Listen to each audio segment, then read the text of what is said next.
What if I told you Rome didn't fall in a single day, or even a single century? That while swords clashed and cities burned, the real collapse was quieter, happening in taxes, faith, and empty stomachs? Tonight, we journey into the slow, crumbling breath of an empire that forgot how to breathe. The roads stretch out in all directions. Stone veins laid by legions, crossing valleys, forests, and deserts. They were once marvels of engineering, carrying the weight of armies, merchants, tax collectors, and dreams. But now they feel tired. Not broken, not yet, but worn. The eternal city, Rome, sits at the center, still proud, still beautiful in its way. But like an old general who's fought too many battles, it is beginning to slump. The streets are crowded, not with the disciplined order of early empire, but with the noise of survival. Voices clash in a dozen languages. Northmen, Greeks, Syrians, Egyptians. Once, this was a strength, the diversity of a vast, interconnected empire. Now it is a symptom, a sign of how far the borders have spread, how thin the thread has become. Rome's greatness had always depended on control, on movement, grain from Egypt, silver from Spain, troops from Gaul, information from the East. But now, those roads that once carried power seem more like burdens. Too many miles, too many mouths, too many coins needed to keep them all flowing. Inside the Senate, the air is thick with weariness. These are not the bold orators of the Republic, nor the cunning schemers of Caesar's time. These are bureaucrats, administrators, men who trade favors and fear change. The empire is still technically whole, but everyone knows not everything is working as it once did. The East and the West are drifting. The provinces grumble more often. The military demands more gold, and that gold is harder to find. In homes once filled with lavish feasts, the tables are quieter now. The rich are still rich, but even they notice. Imported wine arrives less frequently. Slaves, once abundant, cost more to keep. Temples that once glowed with offerings seem dustier. There are more locks on doors, more private guards, and more whispers. Rome was not built in a day, and it would not fall in one either. But something deep and quiet had shifted. It was not a single event, not a sack, a plague, or a war. It was a slow unraveling, like a woven cloak catching on a nail. A thread pulls loose, then another, and soon the whole thing starts to come undone. Even the people, the citizens of Rome, are changing. The old Roman virtues, so often praised on statues and scrolls, are fading. Gravitas, pietas, virtus, these are words now, not lived ideals. Men seek comfort over courage, convenience over conquest. Apathy takes root like ivy, and it's hard to see it because the city still stands. The buildings still rise, but the soul is tired.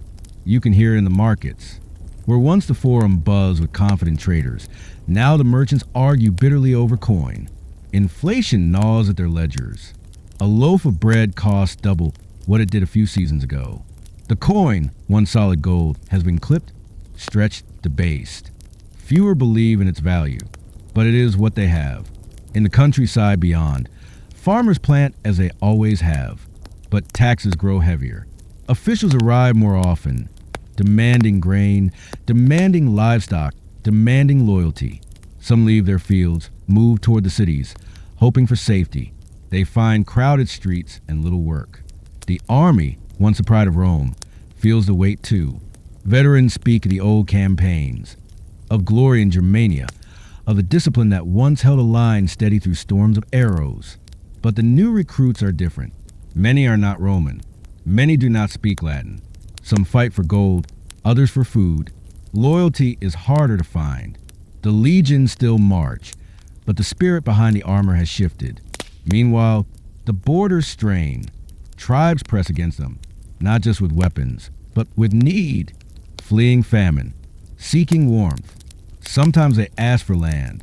Sometimes they simply take it. The empire once had answers for this. Diplomacy, bribes. Now those answers are slower, weaker, more expensive. There are rumors, always, of emperors who fail, of generals who rebel, of cities that cannot be reached anymore. The news moves slower now. Couriers disappear. Roads go unpatrolled. The outer world grows darker in the Roman imagination. Inside the walls of Rome, the people still hold festivals, still light candles, still pray. But the prayers feel different now. Less thankful, more desperate, less to honor the gods, more to beg for peace, for food, for stability. The eternal city is not in flames. Not yet, but something else burns. Quietly, beneath the stones, beneath the marble. A kind of exhaustion, a kind of knowing. You can see it in the eyes of the old. Those who remember better times. They walk the same streets, but feel the difference.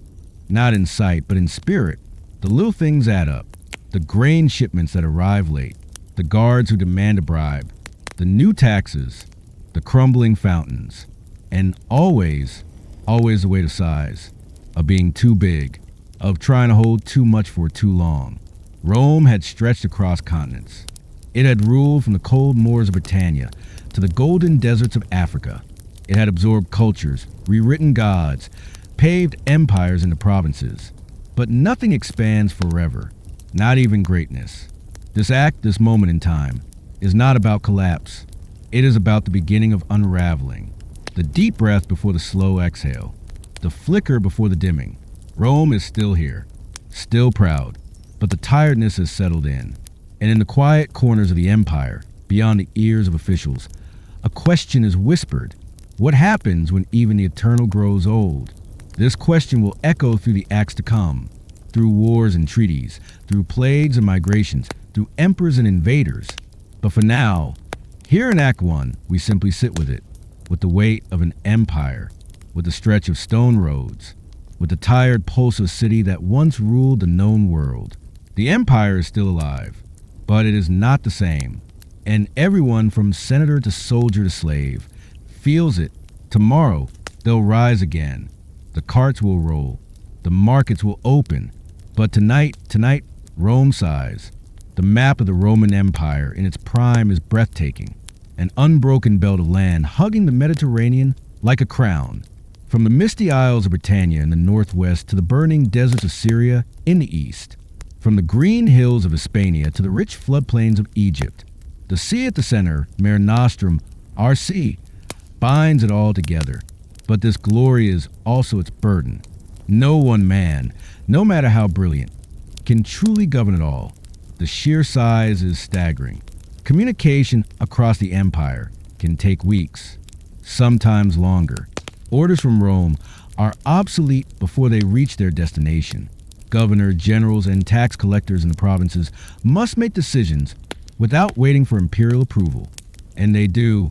Rome becomes less of a single unified state and more of a patchwork quilt.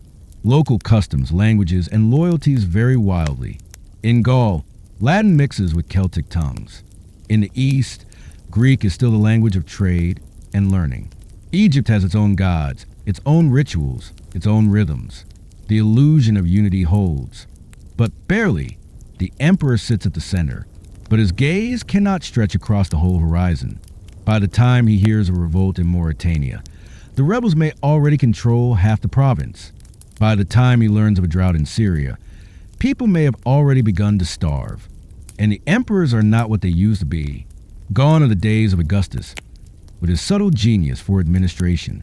Now there are power struggles, civil wars, military takeovers. Emperors come and go, some in a matter of months.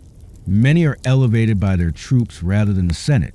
Some barely rule the capital before being overthrown or assassinated. Each new emperor inherits a splintered machine. They appoint trusted men to govern the provinces. Sometimes these are skilled administrators. Often, they are allies owed favors, or generals who demand a reward for loyalty. Corruption seeps in through the cracks. Bribes, favoritism, and inefficiency take root. In distant outposts like Britannia, legions go unpaid, forts begin to rot, roads crumble, trade slows. In the north, Saxons begin to raid coastal settlements. In the east, Sassanid Persia grows bolder, pushing against the Roman borderlands. In Africa, Berber tribes test the limits of Roman control. The The empire is too large to defend everywhere at once. So Rome plays a game of priorities. Troops are shuffled from one hotspot to another, sometimes leaving key regions exposed. The frontiers, the limes, become pressure points. Walls like Hadrian's are built not just to keep invaders out, but to keep citizens feeling secure. It's a show of strength as much as a practical defense. But behind those walls, the empire is thinning. Resources must be moved constantly. Grain from Egypt is redirected to feed legions in the Balkans. Coins from Hispania are sent to the eastern front. Horses, weapons, ships, all must be shifted like pieces on a massive chessboard. And mistakes are costly. When one region is neglected, it festers. Provincial elites, once content to bask in the glow of Roman civilization, begin to grumble. They pay taxes but receive little in return. They must raise their own militias to deal with bandits.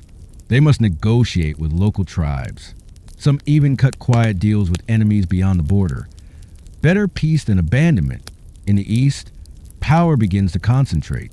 The city of Constantinople, newly built on the bones of Byzantium, becomes a jewel of the Eastern Empire. It is rich, fortified, and closer to the empire's greatest threats. Emperors begin to split their focus. The West becomes secondary. Rome, once the beating heart, now shares a throne with this upstart capital on the Bosphorus. Eventually, formal division arrives. The empire is split eastern and western, each with its own emperor, a practical solution, but also a symbolic one. It admits what many already suspect. The empire is no longer truly one. Cooperation between East and West is uneasy. Sometimes they support each other. Sometimes they feud. Resources are divided. Troops serve regional interests. Even the church begins to drift.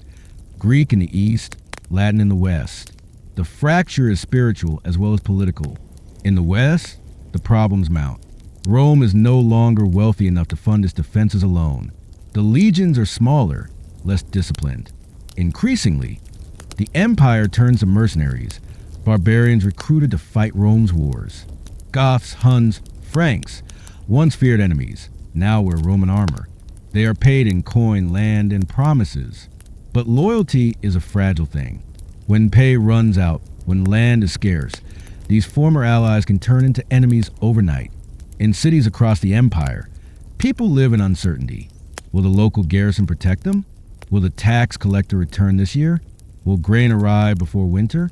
No one at the top seems to know. And the emperors are often absent. Many rule from wherever the crisis is worst. Trier, Milan, Ravenna. Rome itself is still a symbol, still important. But it is no longer the day-to-day center of governance. The imperial court moves like a military camp, always reacting, always chasing stability. The bureaucracy tries to keep up. Thousands of officials copy documents, file taxes, assign labor. But even this system groans under the weight of empire. Laws contradict. Corruption grows. The common citizen is squeezed by taxes, by requisitions, by military demands. Public works slow. Roads fall into disrepair. Aqueducts leak. Bathhouses close. In the countryside, once productive farms are abandoned. Some are taken over by wealthy landowners who form vast estates, latifundia, worked by tenant farmers or bound laborers. The gap between rich and poor widens. The middle, those smallholders who once formed the backbone of Rome's economy, disappears. Cities shrink.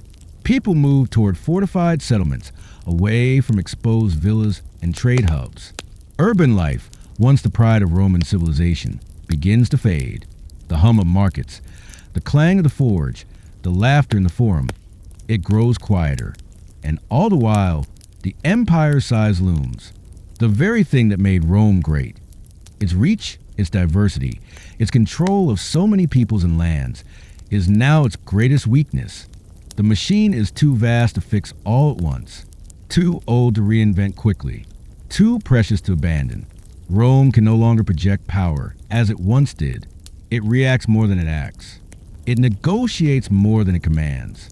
It survives, day by day, year by year, but no longer thrives. Some still believe, some still fight, but others simply adjust. A general in Gaul keeps his troops fed and ignores distant commands. A bishop in Carthage rules like a prince. A merchant in Alexandria trades with enemies when it suits him. Survival takes precedence over loyalty. The empire is not falling, yet, but it is slipping from itself. By the end of this act, the story is clear. The Roman Empire, mighty and vast, has become too big to rule with any true coherence. It is like a great tree, still tall, still alive, but with rot spreading in its roots. Leaves still bloom, birds still nest in its branches. But deep within, the structure begins to strain. The next act will trace how the strain gives way to rupture. But for now, here we sit, in the shadow of a giant too vast to hold itself together. The edges of Rome were never still. While the inner cities bustled with senators, merchants, and magistrates, the outermost provinces stood like a nervous membrane, alert, exposed, and constantly tested. Across the limes, the fortified frontier lines, lay a world Rome had never fully conquered, but one it could never fully ignore, the lands of so-called barbarians. These outsiders were many things. They were Germanic tribes with deep forests behind them and blood feuds between them. They were Scythians on horseback, moving faster than any legion. They were the Sarmatians, the Vandals, the Alans, the Lombards, and the Suebi. They were the Goths, Visigoths in the west, Ostrogoths in the east. And in time, they were the Huns, a storm on horseback without roots, without cities, without mercy. Rome had always viewed these peoples with suspicion and disdain. To Roman eyes, they were uncivilized. Their speech was rough, their clothes strange, their god barbaric. They had no cities, no aqueducts, no senate. What they had was a forest, the spear, and the horse. But the truth was more complicated. For generations, these so-called barbarians had not simply been enemies. They had also been neighbors. Trade passed between them and the empire. Roman pottery was found deep in Germania. Coins minted in Ravenna turned up in Gothic graves. Barter brought Roman wine to northern chieftains. In return, Rome received amber, fur, slaves, and even mercenaries. There had always been movement along the borders. Some tribes made treaties with Roman governors. Others settled in Roman lands as federati, federated allies bound by oath to defend the empire in exchange for land and protection. Many were invited in. Some were conquered. A few simply crossed when no one was watching. By the 3rd and 4th centuries, the boundaries between Roman and barbarian were growing blurry. Roman generals recruited Gothic warriors into their armies. Their skills, especially on horseback, were unmatched. Auxiliaries filled out legions stretched thin by imperial demands. In many forts along the Rhine and Danube, the language of command might be Latin, but the barracks echoed with other tongues. Some barbarians rose through the ranks. They took Roman names, married Roman women, learned Roman law. They fought for emperors, bled in Roman wars, and governed Roman towns. They were in all but birth citizens of the empire. But beneath this uneasy harmony, pressure was building. In the east, something terrible was coming. The Huns, they did not come to trade. They did not come to settle. They came to dominate. Ferocious and fast-moving, they smashed through tribes that had stood for centuries. The Alans fell first, then the Ostrogoths. As the Huns moved west, they drove wave after wave of refugees toward Rome's borders, desperate, frightened people with no home left to return to. And so, in 376 AD, a great mass of Visigoths arrived at the Danube. Men, women, and children. Their leaders begged the Eastern Roman Empire for sanctuary. They sought refuge, not conquest. They offered to serve in Roman armies. They promised loyalty. All they asked was land, just enough to survive. Emperor Valens agreed. He allowed them to cross into Roman territory. But corruption destroyed what could have been a peaceful solution. Roman officials extorted the refugees. They demanded bribes for food. They sold dog meat at high prices. They kidnapped Gothic children to force obedience. Starving and betrayed, the Visigoths rose in rebellion. The result was the Battle of Adrianople in 378 AD. The Roman army was crushed. Emperor Valens was killed, burned alive in a farmhouse, according to some accounts. It was one of Rome's worst defeats in centuries. The shock waves were immense. Rome had always beaten back invaders. But now, the invader was inside the empire and had won. In the years that followed, the lines grew even blurrier. The Visigoths were not expelled. Instead, they were allowed to stay within the empire, still technically allies, but now with leverage. They knew Rome's weaknesses. They had tasted Roman blood. They were no longer guests. They were residents. And they were not alone. More tribes followed. The Vandals, fleeing the Huns, crossed the Rhine in 406 AD during a harsh winter when the river froze. Along with the Swabian Alans, they poured into Gaul, then into Spain, and eventually across to North Africa. There, they seized Carthage, a vital breadbasket of the empire, and made it their own. The empire, already strained, couldn't push them out. It lacked the troops. It lacked the unity. And more importantly, it often lacked the will. By the 5th century, the Roman military was full of barbarian soldiers. Entire regiments were Germanic. Many generals were of mixed descent. One of the most powerful was Stilicho, a half-Vandal who served as regent and protector of the young Emperor Honorius. He fought valiantly to hold the Western Empire together, but faced enemies both foreign and domestic. He was eventually executed, accused of treason by jealous Roman rivals.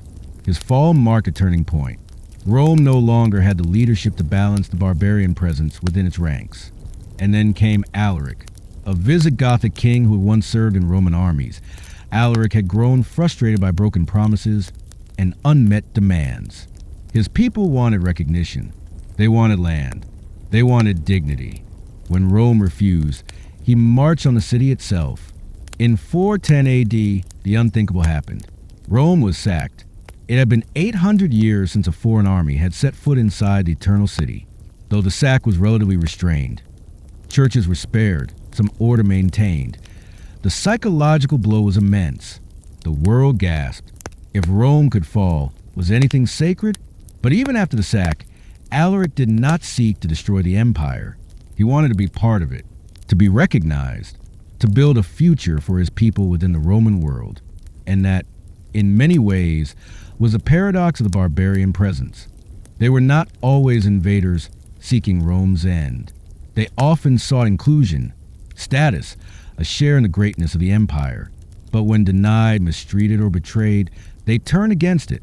By mid-century, the Western Roman Empire was no longer truly Roman. Barbarian generals called the shots. Puppet emperors came and went. In Gaul, a Romano-Germanic kingdom emerged. In Spain and North Africa, entire provinces were lost. In Britain, the legions withdrew, never to return, leaving behind a power vacuum that local warlords struggled to fill. The Eastern Roman Empire, centered in Constantinople, survived. It had better defenses, richer cities, and a more stable administration. It would endure for nearly another 1,000 years. But the West was in free fall. Even the final emperor of the Western Roman Empire, Romulus Augustulus, was a child when he came to power. In 476 AD, he was deposed by Odoacer, a Germanic military leader who had once served Rome. Odoacer didn't claim the throne. Instead, he ruled as king of Italy, acknowledging the Eastern emperor in name only. Rome had fallen, not in flames, not by annihilation, but by transformation. The barbarians had not simply conquered the empire, they had become it. In many regions, Roman customs, language, and laws persisted, mixed with Germanic traditions. Cities survived, churches flourished, roads were still walked. But the empire as a unified political entity was gone, and at its heart was this truth. Rome had grown so large, so dependent on outsiders, so slow to adapt that its borders had blurred into irrelevance. The barbarians were not just at the gates. They were inside. They were citizens, soldiers, leaders. They were Rome. And yet, the dream of Rome did not die. It echoed in the kingdoms that rose from its ashes, in the laws that shaped medieval Europe, in the idea of empire that lingered for centuries. But that is a story for another act. It began slowly, like a crack beneath marble. At first, it was almost invisible. A few shaky transitions, a quiet betrayal here, a sudden death there. But soon the weight of the empire pressed against the fault line, and that tiny fracture split into chaos. Rome, the eternal city, had once prided itself on continuity. Augustus had ruled for over 4 decades. Tiberius, Caligula, Claudius, Nero, they may have had their faults, but they held the throne for years. Power was inherited or carefully transferred through the Senate or the imperial court. There was a rhythm to the empire, a sense of order. But by the 3rd century, that rhythm was broken. Historians called the crisis the 3rd century, a 50-year period that began in 235 AD with the assassination of Emperor Alexander Severus. His soldiers, unhappy with his peace policies and lack of military experience, murdered him and declared their own commander emperor. That single act opened the gates. In the years that followed, emperors rose and fell with dizzying speed. Military coups became the standard path to power. Generals in Britain, Gaul, the Danube, and the East each declared themselves rulers. Some never reached Rome. Some never even sat on a throne. They ruled with swords, not laws. They died in ambushes, mutinies, and betrayals. In one particularly chaotic span, 26 men claimed the imperial title in just 50 years. Some ruled for a few years, others for only weeks. One man, Pupienus, ruled jointly with another co-emperor and was murdered by the Praetorian Guard within 2 months. His name is barely remembered. Just another flicker in a firestorm of instability. It wasn't only the number of emperors that mattered, it was the message. If power could be seized by force, then anyone with a legion and ambition could be Caesar. Loyalty became transactional. Soldiers pledged allegiance not to the idea of Rome, but to whoever promised the highest donative or the quickest victory. This created a vicious cycle. Generals on the frontiers would defeat invaders or crush rebels and return as heroes. Their armies, loyal only to them, would pressure them to claim the purple. If they hesitated, they risked being killed or replaced. And so, they marched on Rome or sent messengers to declare themselves emperor. Meanwhile, other generals did the same elsewhere. The empire fractured not just politically, but mentally. In Gaul, breakaway emperors ruled for over a decade, forming what historians now call the Gallic Empire. In the east, another splinter empire arose around Palmyra under Queen Zenobia, who styled herself as an empress in all but name. The Roman world, once unified under one central authority, was now a patchwork of competing warlords, each cloaked in imperial robes. And while Rome tore itself apart from within, enemies circled from without. Persian armies under the Sassanid dynasty launched devastating campaigns into eastern provinces. Gothic tribes crossed the Danube and sacked cities. Vandals, Alemanni, and Franks raided Gaul and northern Italy. Egypt, the empire's grain basket, was occasionally lost or threatened, creating famines and price shocks throughout the Mediterranean. The emperors, those who managed to survive more than a few months, were often too busy fighting each other to address these crises. Resources were drained, morale collapsed, legions were spread thin. Some provinces stopped receiving aid altogether. Governors began to act autonomously, hoarding taxes and raising their own militias. Even the coinage revealed the decay. To pay soldiers and fund wars, emperors debased the currency, reducing the silver content in coins. Inflation soared. People lost faith in the money. Barter returned. Economic networks that had held the empire together for centuries began to unravel. In cities, riots broke out over bread and water. In rural areas, peasants abandoned their fields.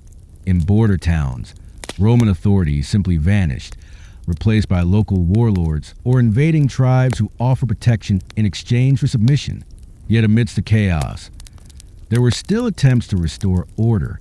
One of the most determined reformers was Emperor Diocletian, who came to power in 284 AD after defeating yet another rival claimant. He understood the core problem. The empire had become too large, too unwieldy for one man to govern. His solution was radical. Diocletian divided the empire into 2 halves, east and west, each with its own emperor. But even that wasn't enough. To ensure stability and succession, he created the Tetrarchy, a rule of 4. 2 senior emperors, Augusti, would govern the east and west, each with a junior emperor, Caesar, to assist and eventually succeed them. It was an elegant system on paper. He also carried out sweeping reforms of the military and tax system. He standardized coinage, tried to control inflation through price edicts, and reorganized provincial administration. For the first time in decades, the empire began to breathe again. But the tetrarchy, while ingenious, could not change human ambition. When Diocletian retired, an almost unthinkable act for a Roman emperor, the system quickly unraveled. His successors fought bitterly for supremacy. The East and West fell into rivalry again. Civil wars resumed. Emperors rose and fell once more. Eventually, one man emerged victorious, Constantine. He defeated his rivals, reunited the empire under his sole rule, and shifted the center of power eastward by founding a new capital, Constantinople. Though Constantine brought temporary unity, he also cemented a new division. The cultural, administrative, and military focus of the empire now tilted eastward. Rome itself began to feel like a relic, symbolically important, but no longer central.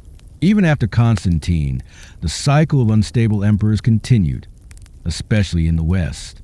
By the 5th century, the Western Empire had become a revolving door of weak rulers. Many were puppets of powerful generals. Some were children, others were mere figureheads, installed by warlords to give their reign a veneer of legitimacy.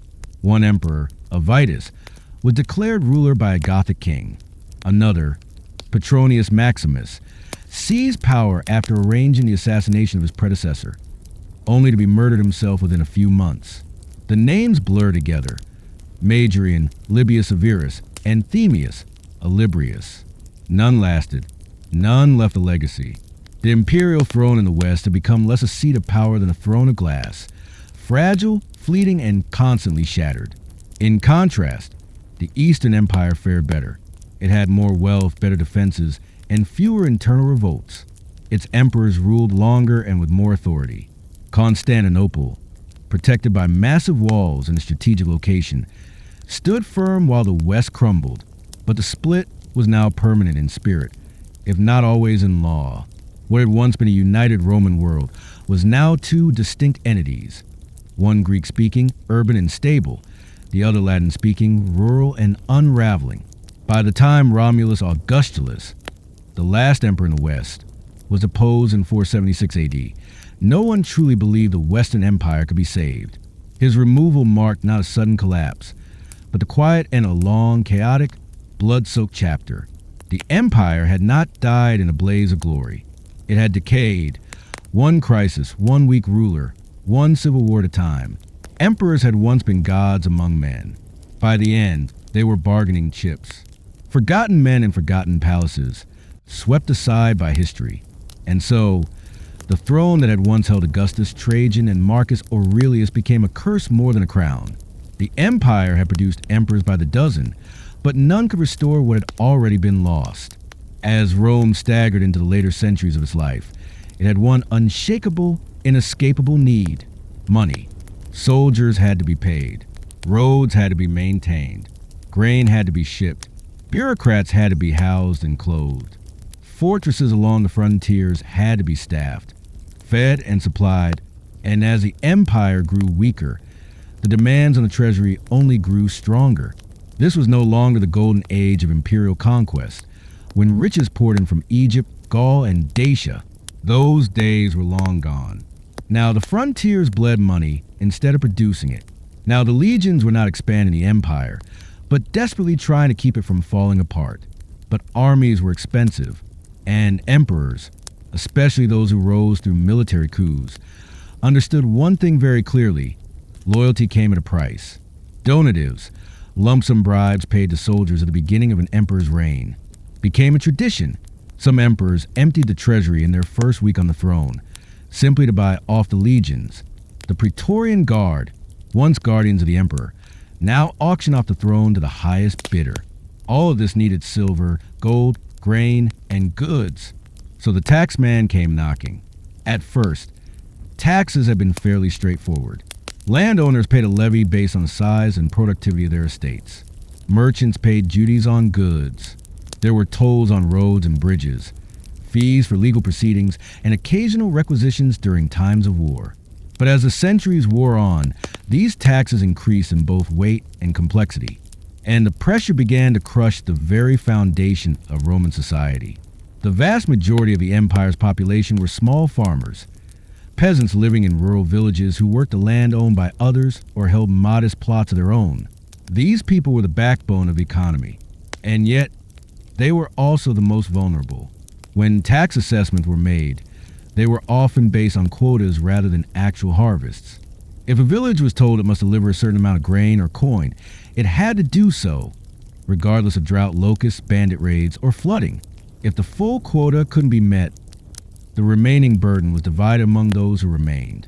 And so, when fields went fallow or farmers fled, those who stayed behind found their tax bills growing heavier. The more the countryside emptied, the more unbearable life became for those who stayed. To make things worse, Roman officials were often corrupt. Local tax collectors might demand bribes, skim a portion off the top, or falsify records. The imperial bureaucracy was vast and impersonal. Complaints could take years to reach a sympathetic ear, if they reached one at all. The result? A growing sense of despair. Peasants fled their lands, hoping to escape the tax burden by disappearing into forests or seeking refuge with large landowners who could offer protection in exchange for labor. Some joined bandit groups. Others sought sanctuary in monasteries or churches, which were often exempt from taxation, and yet the empire still needed revenue. So it turned to coloni, tenant farmers who worked the estates of wealthy elites. In theory, coloni were free. In practice, many were bound to land, unable to leave without permission, trapped in a cycle of debt and obligation. Over time, laws began to fix them in place, forbidding them from moving or changing their occupation. What began as a tax policy slowly evolved into something closer to serfdom. Meanwhile, the wealthy, those who owned the large estates, the villas, the shipping fleets, found ways to shield themselves. They petitioned for exemptions. They bribed officials. They obtained honorary titles or religious roles that came with tax breaks. Some even fled the cities and relocated to their countryside villas, where imperial reach was weaker and taxes could be more easily evaded or negotiated. They formed private networks of influence, patronage systems where loyalty flowed upward and protection flowed downward. In this way, Rome's aristocracy drifted away from public service and toward self-preservation. City life also began to wither. The great urban centers of the empire, Rome, Antioch, Carthage, and others, were once bustling with traders, artisans, and scholars. But as taxes rose and infrastructure crumbled, urban populations declined. Maintenance of roads, aqueducts, and public buildings slowed or stopped. The once great forums fell silent. Municipal governments, burdened with both tax collection and local expenses, began to collapse. The curiales, city council members, who had once competed for prestige and civic duty, now sought to escape their roles entirely. Being a council member meant personal liability for missing tax quotas. It was no longer an honor, it was a curse. Many fled. Some paid bribes to be excused. Others joined the church, where positions offered status without the crushing obligations of the state. The church itself became a haven.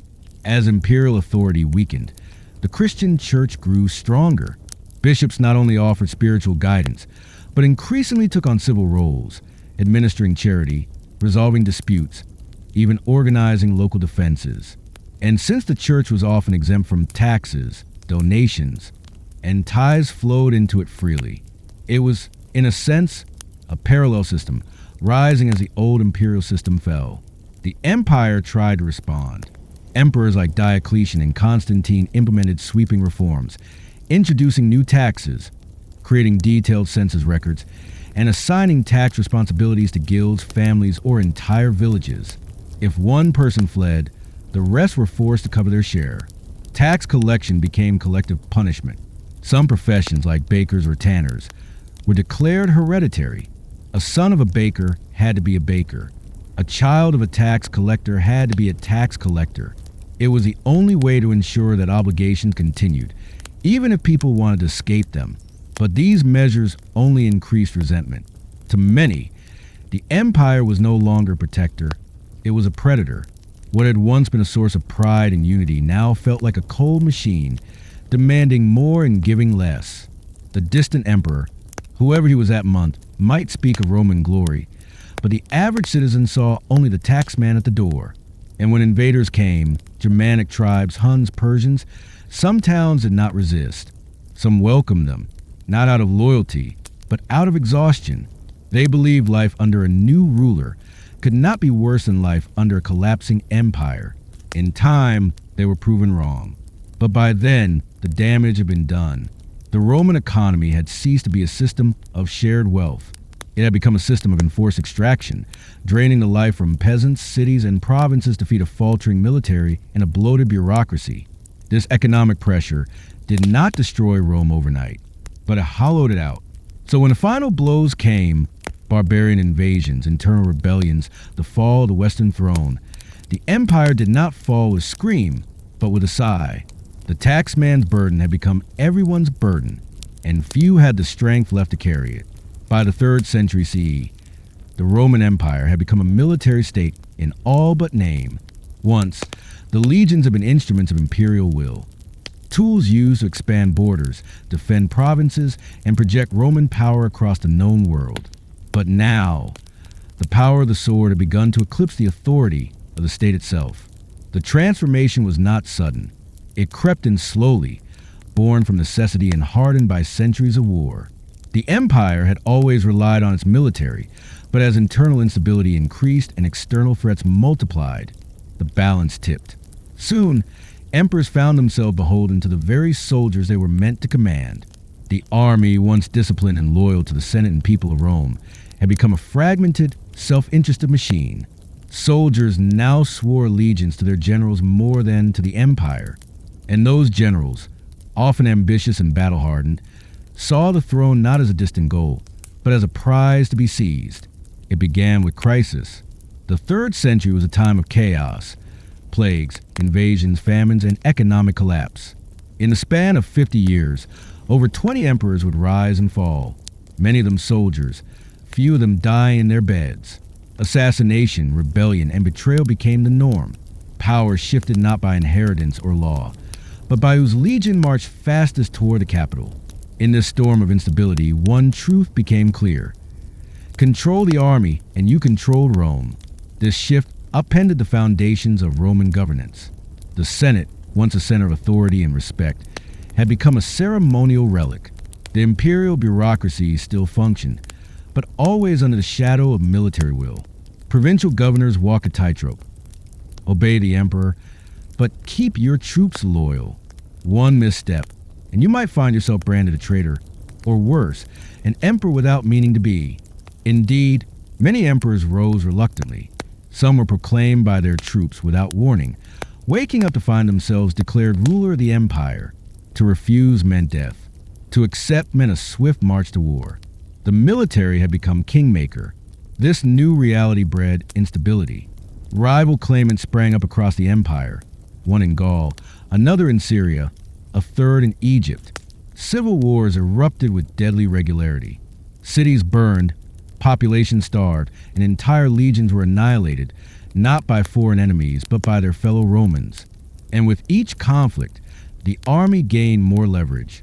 To win their support, emperors lavished the soldiers with gifts. Donatives, cash bonuses promised upon accession, grew ever larger.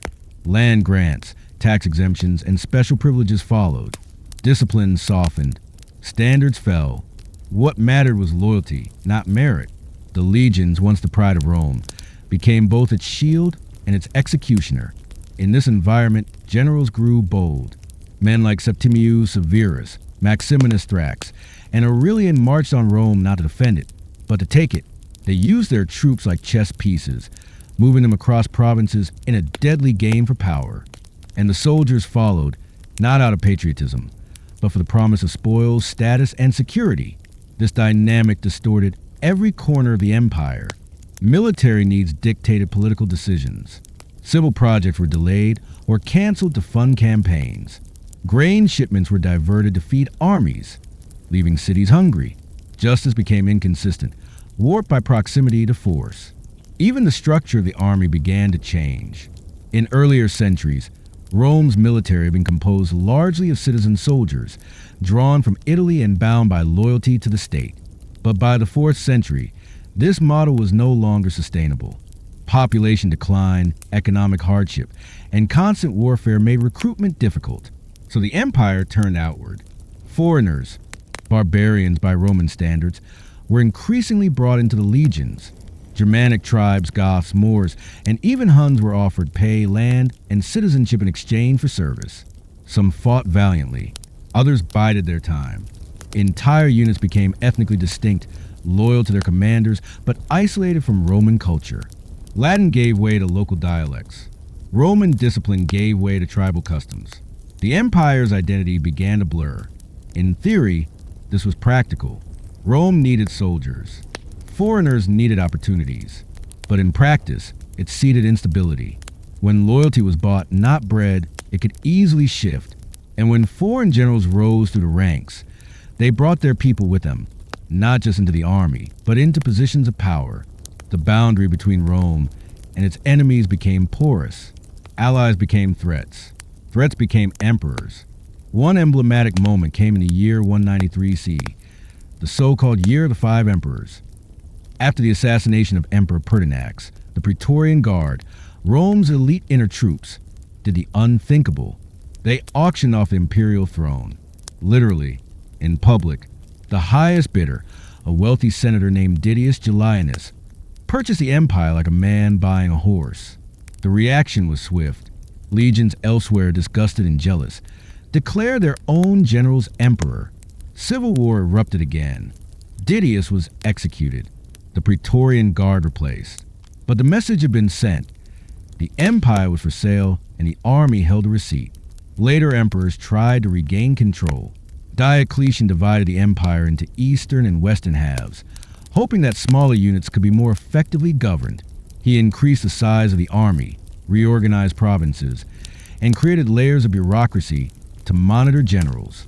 Constantine legalized Christianity to gain divine support and tried to centralize power under one ruler again. But these reforms were temporary fixes to a deeper problem. The root issue remained. The empire's survival depended on the army, and the army depended on its own interests.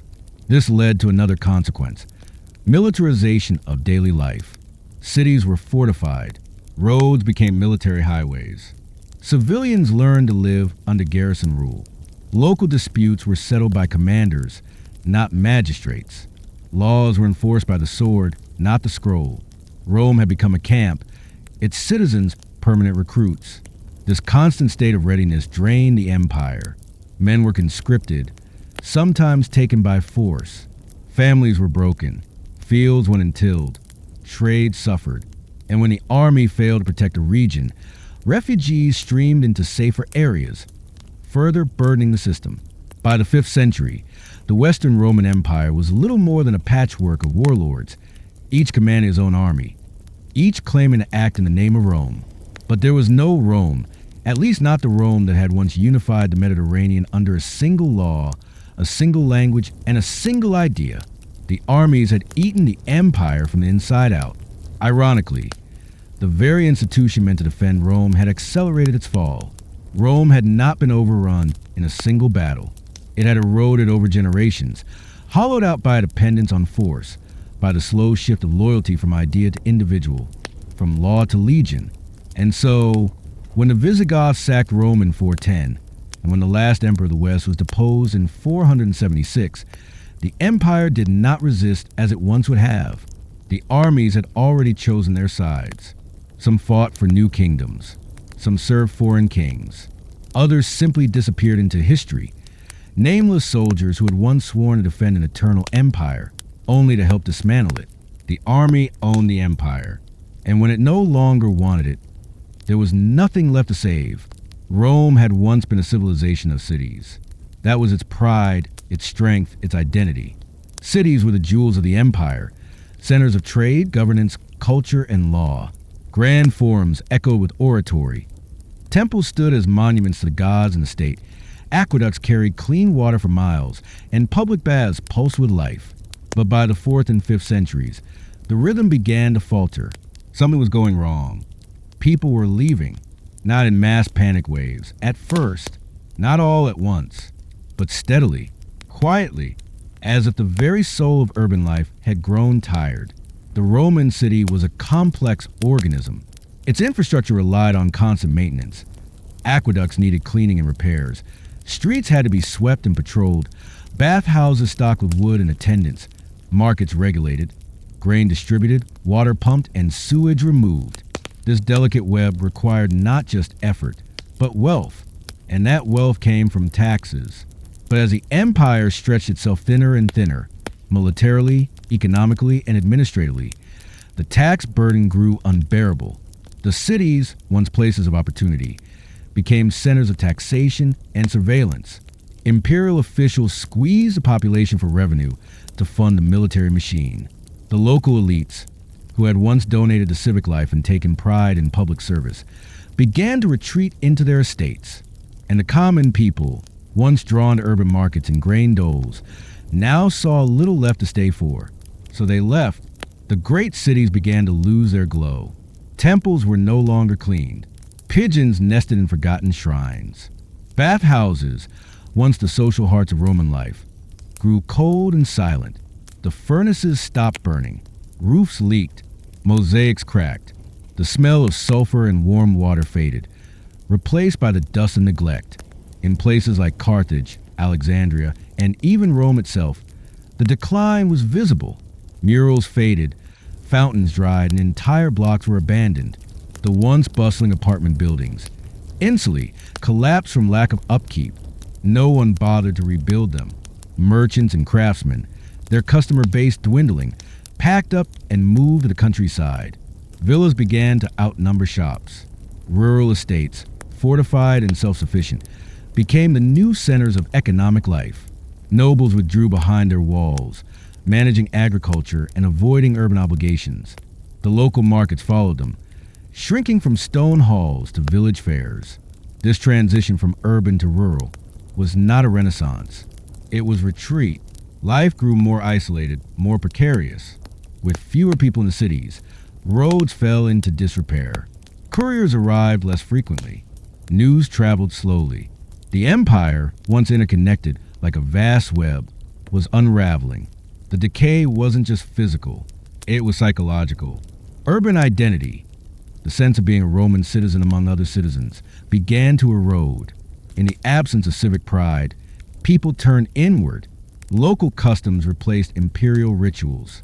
Latin faded in some regions, giving way to local dialects or even entirely different languages. The idea of Rome as a shared identity blurred into a patchwork of regional loyalties. The Christian church began to fill the vacuum. As civic temples fell into ruin, churches grew in power and influence. Bishops became local leaders, not just spiritual, but administrative and political. The bishop's house replaced the governor's palace. The basilica, once a public meeting hall, became a place of worship. Sacred time replaced civic time. The calendar of festivals now revolve around saints, not emperors. This shift was not accidental. The imperial government, increasingly desperate to maintain control, had started to decentralize its responsibilities. It delegated authority to local elites, military commanders, and bishops. But delegation soon turned into abandonment. Rome no longer ruled its cities. It merely acknowledged their decay. Even the infrastructure began to reflect the retreat. Aqueducts crumbled without maintenance. In some cities, the water stopped flowing entirely. The majestic roads that had once connected the empire now led to overgrown fields or crumbling gates. Bridges collapsed and were not rebuilt. Warehouses stood empty. Harbors silted up. In Gaul, cities like Lutetia, later Paris, survived but shrank dramatically. Public spaces were abandoned and fortifications were built within old city centers to protect what remained. People clustered into smaller, walled-off neighborhoods. Civilization had not vanished, but it had become defensive, fearful, fragmented, and fragile. In Britain, the change was even starker. With the Roman legions withdrawn, towns were left to fend for themselves. The villas and baths fell silent. Without the Roman coinage and supply chains, the economy collapsed into barter and subsistence farming. Once proud urban centers like Londinium were abandoned. In their place rose scattered villages and wooden forts. Italy itself was not spared. Even Rome, the eternal city, began to feel the weight of abandonment. Its population, once over 1 million, dwindled to a fraction of that. The Colosseum, damaged by earthquakes and neglect, began to serve as a quarry for stone. Grass grew in the forum. Statues were pulled down, melted for bronze, or defaced in religious zeal. Some emperors tried to stop the bleeding. Constantine and Theodosius made efforts to revive urban life. They restored some buildings, commissioned churches, and maintained administrative centers. But it was like repairing a sinking ship with candle wax. The underlying forces, economic contraction, military instability, ruralization, were too strong. The old ways no longer made sense. Why live in a city vulnerable to raids, taxed by distant officials, and lacking clean water, when a quiet life in the countryside promised safety, autonomy, and food? Why rely on imperial handouts when you could raise your own goats, press your own olive oil, and sleep behind your own walls? And so the cities continue to empty. Urban decline also brought with it a collapse in education. Schools closed. Libraries were neglected. The classical tradition of learning, rhetoric, philosophy, grammar, became the province of a few monks and scribes. Literacy rates fell. Public discourse withered. The once vibrant forums, where senators debated and merchants haggled, now echoed with silence. Statues of emperors and gods gathered dust. In their shadows, goats grazed. Some cities were reborn centuries later, under new names, new faiths, and new rulers.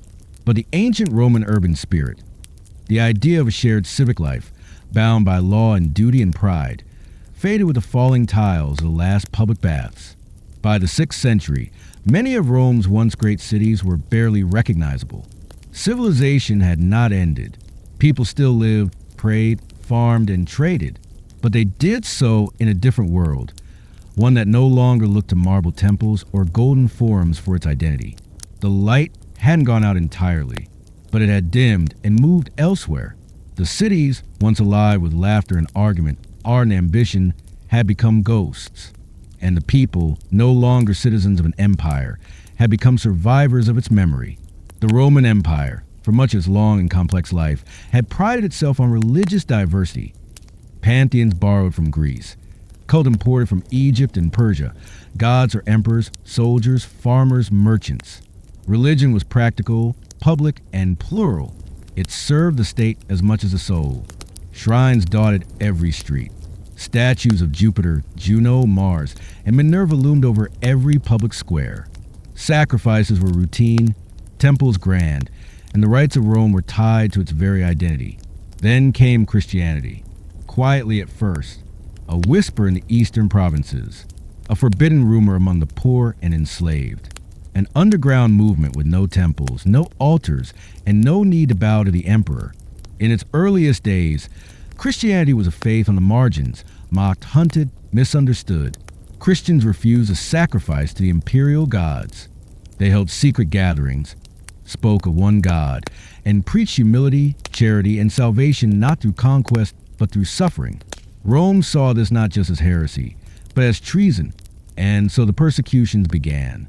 Sporadic at first, then systematic. Christians were arrested, tortured, and thrown to the beasts in amphitheaters across the empire. Their texts were burned, their leaders executed.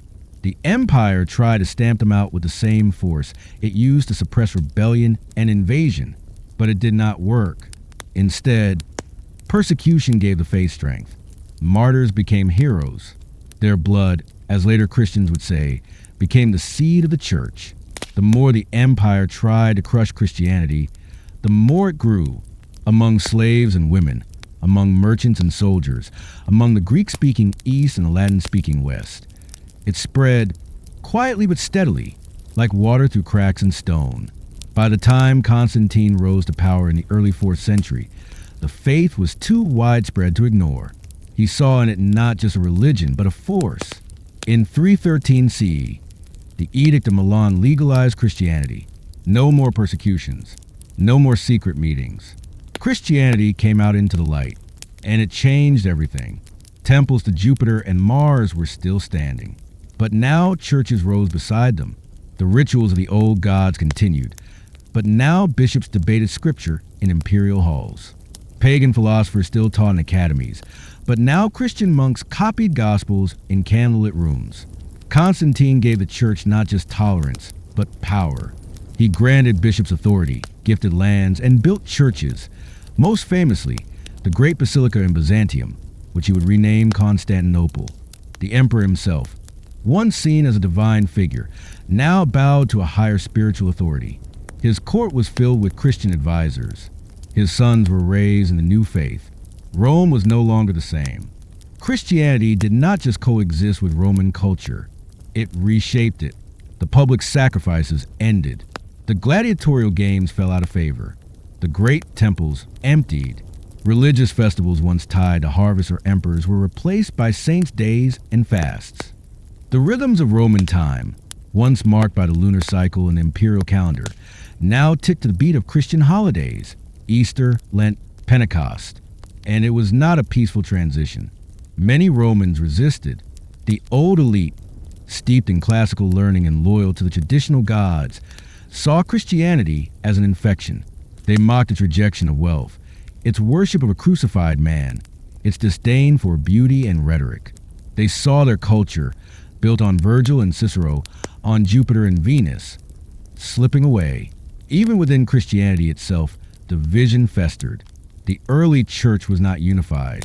There were debates over the nature of Christ, the authority of bishops, the date of Easter, the role of women. Councils were held to settle disputes, but unity proved elusive. Some sects were labeled heretical and driven underground. Others gained imperial favor and flourished. One of the most defining moments came in 325 CE at the Council of Nicaea. Convened by Constantine himself, it aimed to unify doctrine. The result was the Nicene Creed, a declaration of belief still recited today. But the very fact that the emperor had to mediate a theological debate revealed how entangled the church had become with imperial power. Religion and politics were now inseparable. As Christianity grew, it began to look more and more like the empire it once opposed. Bishops became administrators. Churches became wealthy landowners. Monasteries acquired estates and influence. The simple teachings of early Christians gave way to complex hierarchies and rituals. The faith of the poor became the institution of the powerful. And yet, the change was not uniform across the empire. In the East, where Christianity had deeper roots, it integrated smoothly into urban life. Cities like Antioch and Alexandria became centers of theology. Christian schools rivaled pagan academies. The Greek-speaking bishops forged a sophisticated theological vocabulary. In the West, however, the transformation was rougher. Latin-speaking provinces struggled to adapt. Old pagan traditions persisted longer. Temples were sometimes repurposed as churches, sometimes looted, sometimes left to rot. In the countryside, many peasants held on to their ancestral gods for generations. Christian missionaries found themselves not in grand basilicas, but in remote villages, arguing with druids and priests of forgotten cults. Rome itself became a battleground, not just politically but spiritually. Popes, once merely bishops of the city, grew in stature. As imperial authority waned, especially in the West, the Pope became not just a religious figure, but a political one. His word carried weight, where the emperors did not. Rome, which had lost its imperial function, gained a new identity as the heart of Christendom. But the faith that now unified so much of the empire also began to divide it. Doctrinal disagreements became political crises. Emperors backed different factions. Riots broke out in cities over theological terms most common citizens didn't even understand. Was Christ of the same substance as God the Father, or merely similar? Entire regions split over questions like this. Councils were held, creeds written, anathemas declared. Theological language became the language of civil war. In some cases, emperors exiled bishops. In others, bishops defied emperors. The most dramatic rift came between the western and eastern parts of the empire. Latin Christianity in Rome and Greek Christianity in Constantinople began to drift apart, not just in language, but in doctrine, culture, and authority. Who was supreme, the Pope or the Emperor? Could doctrine change with councils, or was it fixed by apostolic tradition? Could priests marry? Could images be used in worship? These questions did not fully break the church in the 4th or 5th centuries, but the seeds were planted, and they would grow. Meanwhile, outside the empire's borders, Christianity had an entirely different role to play. Missionaries crossed frontiers. They preached to Goths and Franks, to Armenians and Ethiopians. Some were welcomed, others were killed. But slowly, the faith moved beyond the empire, and in doing so, it weakened the empire's uniqueness. Rome was no longer the only home of Christian truth. The idea of a universal church outlived the idea of a universal empire. By the late 4th century, under Theodosius I, Christianity became the official religion of the Roman Empire. Paganism was outlawed, temples closed, sacred groves cut down. The old gods, once honored for centuries, were now heresies to be stamped out. Some Romans mourned, others celebrated. But either way, the transformation was complete. The Rome of Augustus and Trajan was gone. In its place stood a new Rome, Christian, hierarchical, ascetic, conflicted. And yet, the bones of the old still showed. The church adopted Roman law. Bishops wore Roman dress. Christian basilicas mimicked Roman halls. The title of Pontifex Maximus, once held by the emperors themselves. Christianity did not destroy Rome, but it did replace it. It offered a new vision of the world, not one based on conquest and civic virtue, but on salvation and eternity. Not on Caesar's glory, but on Christ's suffering. The shift was total, cultural, political, spiritual, and as Rome changed its gods, it lost something of itself. The empire that once built roads for legions now built monasteries for monks. The state that once demanded sacrifice now preached mercy. The people who once cheered for gladiators now wept for martyrs. The empire survived for a time, but it was no longer Roman in the way it had been. It had become something else, something divided, something different. And in that transformation lay another layer of the empire's long, slow fall. By the end of the 3rd century, the Roman Empire had become simply too vast, too diverse, and too burdened to be managed from a single center. From the damp highlands of Britannia to the deserts of Egypt, from the icy Danube frontier to the sun-soaked hills of Hispania, the empire stretched in every direction, too wide for one pair of eyes, too heavy for one pair of hands. Diocletian, a tough-minded soldier emperor, recognized this truth. In 285 CE, he took a bold step. He divided the empire, not a permanent breakup, at least not officially. It was framed as administrative efficiency. There would be 2 emperors now, one in the east, one in the west, each with their own junior co-ruler. This system, known as a tetrarchy, was meant to ensure stability, faster military response, and smoother governance. But what began as a strategy for survival would soon reveal deeper cracks.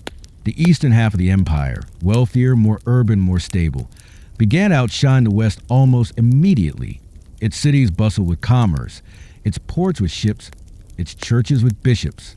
The east had the great cities, Antioch, Alexandria, and above all, Constantinople, founded by Constantine in 330 CE on the site of the ancient city Byzantium. This new Rome gleamed with marble and gold, rising at the crossroads of Europe and Asia. Meanwhile, the western half of the empire was fraying at the seams. Its economy was weakening. Its cities were shrinking. Its roads, once symbols of imperial might, fell into disrepair. Armies stationed along the Rhine and Danube were stretched thin, their loyalty often swayed more by coin than by patriotism. Agriculture faltered. Trade slowed.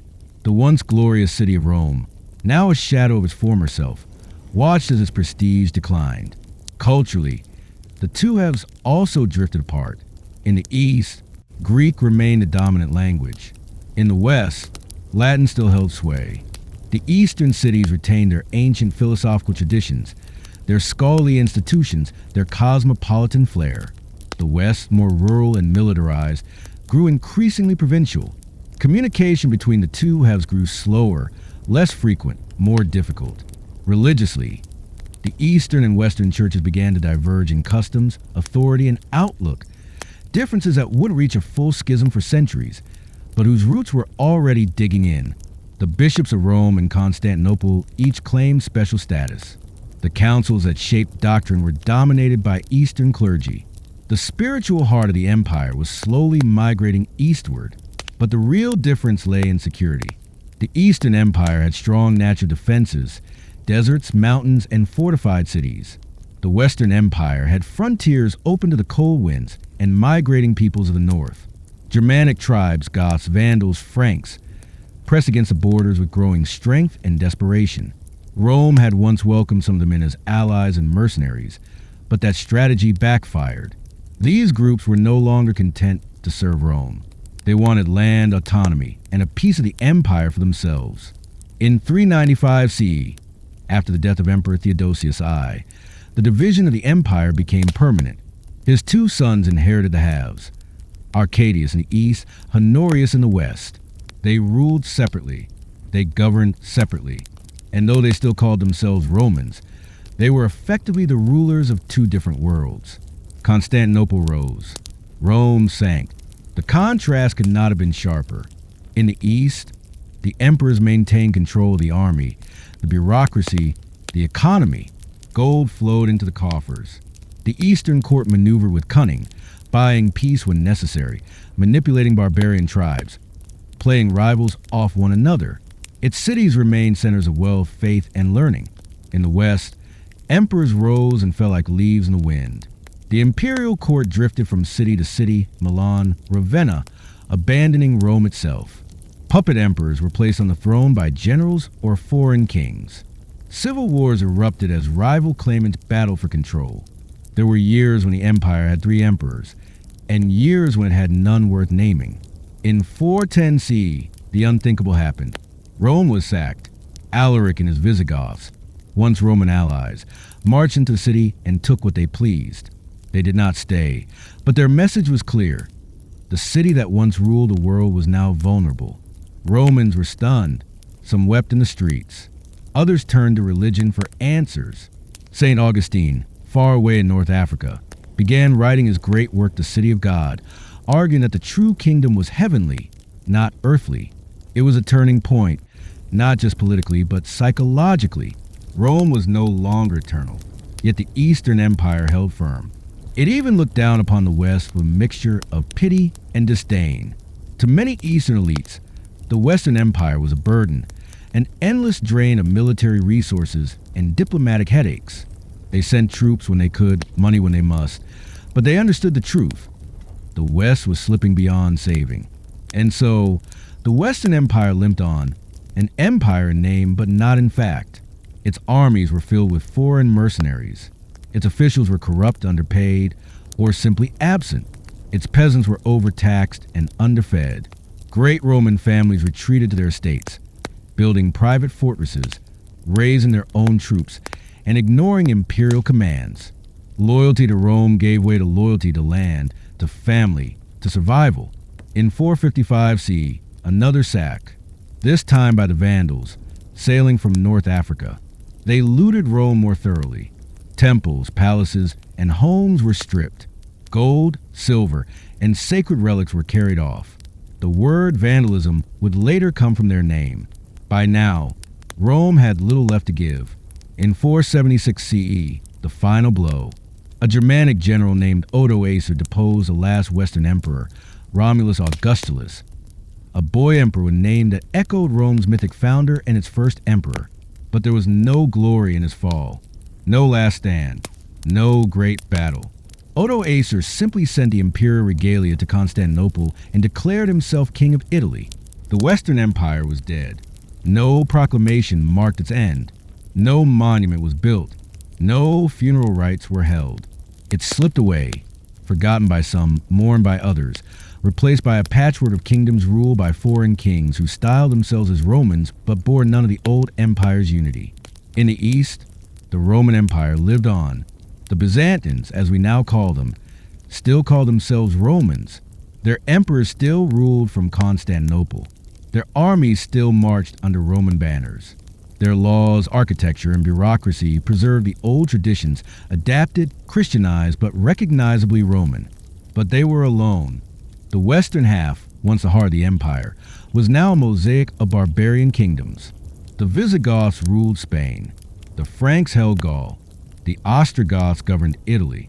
Each borrowed bits of Roman law and custom, but the world of Cicero and Caesar was gone.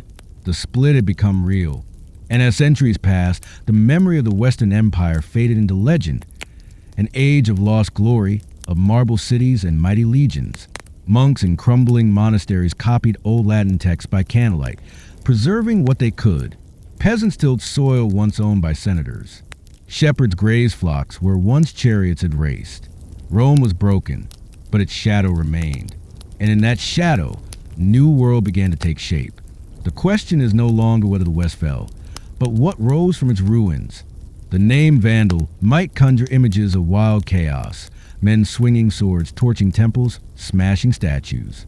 That reputation would be carved into memory, but the real story is longer, slower, and far more devastating than a single raid.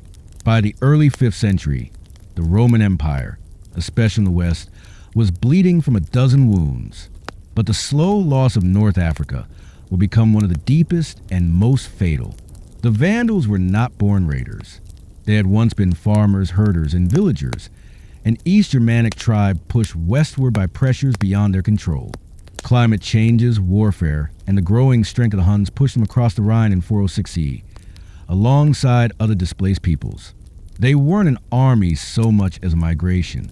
Men, women, children, carts, animals, wagons loaded with whatever they could carry, an entire people on the move, desperate for land and safety. They moved across Gaul, leaving chaos behind them, then into Hispania. But even there, they weren't secure. Constant battles with Roman troops, local resistance, and rival tribes kept them moving. It wasn't until they reached the southern tip of Spain that their path changed course again, this time across the sea. In 429 CE, under the leadership of King Genseric, tens of thousands of Vandals crossed into North Africa. How they did this is still a point of wonder. Ancient sources don't detail the fleet. Some historians believe they seized Roman ships. Others suggest they were aided by rebellious Roman officials. Either way, they arrived not just to plunder, but to stay. North Africa was not just another province. It was the empire's breadbasket. For centuries, grain had flowed from its vast estates, especially from what is now modern Tunisia and Algeria, northward to feed Rome and Italy. Great fleets loaded with wheat, oil, and olives sailed from Carthage, the provincial capital, to supply the cities and armies of the empire. The Roman grain dole, which fed thousands of citizens in Rome, depended on this steady supply. And now the Vandals were here. At first, the Romans didn't panic. They had seen barbarians before, raiders who came and went. But Genseric was different. He didn't seek a ransom or a treaty. He sought a kingdom.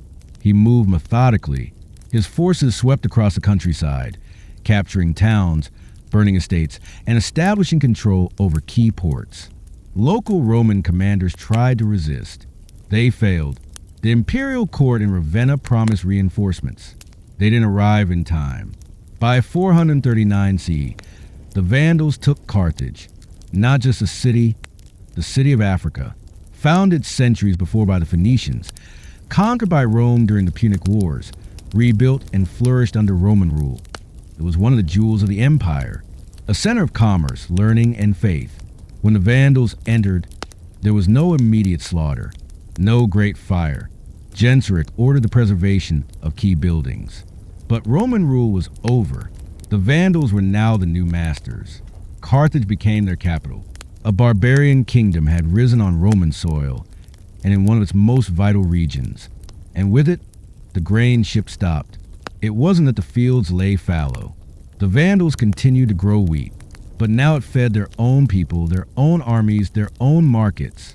The empire's grain supplies were cut off, not just as an accident of war, but as a new political reality. In Italy, famine followed. The Roman population, already in decline, now faced hunger on a massive scale. Without grain from Africa, the food system crumbled. The city of Rome itself, once fed daily by North African wheat, now depended on irregular and expensive shipments from elsewhere. Bread prices soared. Riots broke out. Malnutrition weakened the population. Disease followed. Meanwhile, Genseric solidified his control. He struck coins bearing his name. He reorganized local governance. He took over the great Roman estates and distributed them to his followers. Roman senators who had fled Africa saw their properties confiscated. Churches were seized. Some clergy were exiled. The Vandals, who were Arian Christians, a sect seen as heretical by the Roman Church, clashed with Catholic bishops and believers. Though not every confrontation was bloody, tension ran high. Religious identity became another fracture in an already broken world. But Genseric wasn't done. With a fleet of captured Roman ships, he turned to the sea. The Vandals, once land-bound wanderers, became pirates. North Africa became the launch pad for naval raids across the western Mediterranean. They struck Sicily, Sardinia, Corsica. They reached as far as the Balearic Islands, even southern Italy. Roman merchant routes were disrupted. Coastal towns fortified or fled. The sea, once a Roman lake, was now a Vandal hunting ground. In 455 CE, Genseric struck at the heart of the empire again, Rome itself. Invited, perhaps, by the Empress Licinia Eudoxia after the murder of her husband Valentinian III, Genseric's fleet arrived on Italian shores and entered the Eternal City. This time, there was no resistance. Pope Leo I negotiated with Genseric, and while the city was spared outright destruction, it was thoroughly looted, treasures taken, relics carried off, sacred vessels stripped from churches. Ships loaded with gold, silver, bronze, and statuary departed back to Carthage. The Vandals did not kill indiscriminately, but they robbed Rome of its remaining wealth. It was a pillaging without fire, but no less painful. The psychological blow echoed across the empire. Back in North Africa, the Vandal kingdom stabilized. It was not a civilization of chaos, as Roman propaganda liked to say. The Vandals governed. They built. They issued laws. Carthage remained a city of trade, though its buyers and sellers now spoke Gothic and Latin in equal measure. Still, they were never accepted. To Roman eyes, they were occupiers, not rulers. Chroniclers called them destroyers of civilization, even though they preserved much of what they captured. But perception mattered. The fall of North Africa to the Vandals marked a point of no return. Rome could not feed its people. Rome could not defend its sea. Rome could not reclaim what it had lost. In the east, the emperors in Constantinople watched all this with alarm. They still considered North Africa part of their rightful domain, but they were too busy defending their own frontiers, from Persians, from Huns, from internal turmoil, to mount a serious reconquest. Not yet. The Vandal kingdom would last nearly a century. Genseric died in 477, but his successors carried on his rule. They struggled with internal divisions, religious disputes, and Berber revolts. Their control of the Mediterranean began to slip. Eventually, in the 530s, the Eastern Roman Empire, under Emperor Justinian, would launch a massive campaign to retake North Africa. Led by the brilliant General Belisarius, Roman forces landed on African shores and defeated the Vandals. The Vandal kingdom fell. Carthage was brought back under Roman control. But by then, the damage was done. Rome had survived in name, but its western half was long dead. The loss of North Africa, its food, its ports, its wealth, had accelerated the collapse. Even reconquest couldn't undo the years of starvation, unrest, and erosion that followed the Vandal occupation. The Vandals did more than raid. They severed the empire's lifeline. And in doing so, they changed history, not with fire and ruin, but with quiet, permanent conquest. North Africa would never again be Roman in the same way. It had become something new. In the long, arrogant stretch of centuries that Rome ruled the known world, one belief persisted like scripture, that the city of Rome was eternal. Urbs Aeterna, the eternal city. Rome had weathered civil wars, barbarian threats, plagues, fires, and the madness of emperors, but it had never fallen, never been breached by foreign hands. The heart of the empire, sacred and inviolable, that illusion shattered in the year 410 CE. It began slowly. Years before the sack, tremors had already shaken the foundation. The Roman world was not what it had once been. The western half of the empire was a husk, Its army stretched thin, its treasury emptying, its borders bleeding. And lurking in the forests and steppes beyond those borders were people watching, waiting. Among them were the Visigoths. They had once been allies, or so the Romans claimed. Federati. Federated tribes permitted to settle on Roman lands in exchange for military service. But ally was a word too generous for what they endured. Mistreated, taxed, exploited, sometimes starved, the Visigoths grew restless. Their leader, a brilliant and proud warrior named Alaric, saw through the Roman promises. He wanted something more for his people: land, recognition, respect. When negotiations failed and treachery followed, he turned his horsemen toward Italy. The road to Rome was not direct. Alaric waged a slow, deliberate campaign to the countryside, pressing the Roman government for concessions. At every step, he was denied, delayed, or deceived. The Roman Emperor Honorius, aloof and distant, hid behind the walls of Ravenna, a coastal city surrounded by swamps, far from the dangers of Rome. In 408, Alaric surrounded the city of Rome itself. Siege, a word Rome hadn't heard in centuries. The great capital, once the mistress of the world, now found itself begging for bread. Inside the walls, panic spread. The grain stores ran low. Prices soared. Hunger set in. Famine bred sickness. Citizens sold their belongings for a crust of bread. Some sold their children. Some turned to darker options. Rumors of cannibalism flickered in the shadows. The Senate, once proud and powerful, scrambled for solutions but had none. Alaric waited.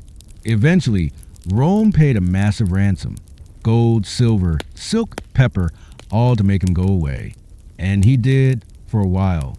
But it wasn't enough. The empire had failed to keep its word. Again, Honorius had not negotiated in good faith. And so, in August of 410, Alaric returned, not a bargain, but a break. The gates of Rome opened, not through force, but betrayal. A group of slaves, hungry and disillusioned, opened one of the city's gates under cover of darkness. Alaric's army poured in like water through a cracked dam. The sack of Rome had begun. For 3 days, the city was his. It was not a complete annihilation. This was no wild frenzy of destruction. Alaric, though vengeful, was disciplined. He forbade the burning of churches. He ordered his men to respect sacred spaces. Those who sought sanctuary in basilicas were, for the most part, left unharmed. His Goths were Christian, albeit Arian, but they still recognized the sanctity of the Christian God. But elsewhere, the sack was ruthless. Palaces were plundered, noble homes stripped bare, statues pulled from pedestals, golden candlesticks melted down, relics carted away, treasure centuries old vanished into saddlebags of Gothic warriors. Noble women were abducted, temples were desecrated, the very symbols of Roman greatness, its wealth, its art, its pride, were dragged through the streets or vanished entirely. The city that once ruled over millions now watched its wealth carried off by men with strange accents and wolf-pelt cloaks. Among the most famous of survivors was Galla Placidia, the imperial princess. She was taken by Alaric's forces, though treated as a prize, not a prisoner. Her story would continue far beyond the sack. Marriage, power, exile. But in that moment, she was one of many caught between two crumbling worlds. 3 days later, Alaric and his army left. They had taken what they wanted. Rome was not worth holding. The city was not burned to the ground.